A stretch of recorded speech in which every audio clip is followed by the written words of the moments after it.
सद्गुरू श्री बाळूमामांच्या नावानं चांग भलं. भक्तांनो, तुमच्या घरी सुद्धा सद्गुरू श्री बाळूमामांचा फोटो आहे का? तुमच्या घरी बाळूमामांचा फोटो असेल किंवा नसेल तरीही तुम्ही हा व्हिडिओ लास्टपर्यंत पहा. बाळूमामांनी भक्तांना खूप मोठा साक्षात्कार केला होता. तो साक्षात्कार कोणता, कसा केला, हा अनुभव अंगावर शहारे आणणारा आहे. तर हा व्हिडिओ लास्टपर्यंत पहा. एका गावामध्ये कांता नावाची वृद्ध स्त्री राहत होती आणि ती स्त्री श्री संत बाळूमामांची सेवा करत होती. त्यावेळी तिच्या घरी एक व्यक्ती येतो. त्या व्यक्तीचं नाव असतं सुदामा. सुदामा हा कांता नावाच्या भक्तिनीच्या घरी येतो. त्यावेळी तिथे सुदामाला बाळूमामांचा फोटो दिसतो. तो विचारतो, हा कोणता देव आहे? तेव्हा कांता सुदामाला बाळूमामांच्या लीला सांगते. तेव्हा सुदामाला सुद्धा बाळूमामांच्या विषयी श्रद्धा निर्माण होते आणि तो कांताला म्हणतो, मला पण बाळूमामाचा फोटो दे आणि मी पण बाळूमामांची सेवा करणार आहे.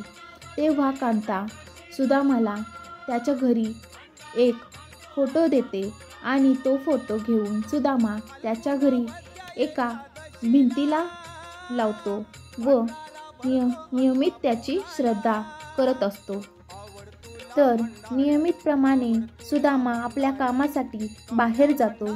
त्याच वेळी त्याच्या घरी 3 स्त्रिया येतात. तर पुढे काय होते? मामाचा फोटो पाहून म्हणतात, काय हा सुदामा काय वेडा झालाय काय? कोणत्याही दुसऱ्या देवाचा फोटो घरात नाही आणि या धनगराचा फोटो घरी ठेवलाय असं कुजबूज करत असतात.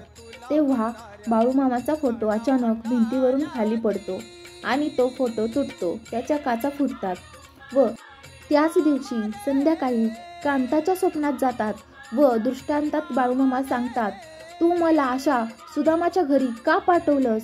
ते स्त्रिया मला तुच्छ लेखतात, धनगर म्हणून अवहेलना करतात. का तू मला सुदामाच्या घरी पाठवलंस? तर दुसऱ्याच दिवशी कांता सुदामाला पत्र लिहिते, तू बाळूमामांची अवहेलना केली आहेस. तू त्यांचा फोटो सरळ पूजला नाहीस व बाळूमामांना तेथील स्त्रियांनी तुच्छ लेखले आहे. जर सेवा जमत नसेल तर तो फोटो लगेच माझ्याजवळ आणून दे, मी त्याची सेवा करीन. त्यानंतर सुदामाने बाळूमामांची मनापासून माफी मागितली आणि तो सेवा करू लागला. जे लोक आपल्या जातीचा भेदभाव करतात त्यांना समजायला हवं की आपण या एकाच भूमीवर जन्माला आलेलो आहोत. आजपर्यंत बाळूमामांचा एकही शब्द चुकीचा ठरलेला नाही. त्यांची भाकणूक तुम्ही ऐकलीच असेल. बाळूमामाचा फोटो घरी असणं म्हणजे घराचं संरक्षण कवच आहे. कसलंही संकट आपल्या घरात येणार नाही. अशा या छोट्याशा कथा आजही आदमापुरात सांगितल्या जातात. तुम्हाला व्हिडिओ आवडला असेल तर नक्की सबस्क्राईब करा, लाईक करा. धन्यवाद. बाळूमामाच्या नावानं चांग भलं.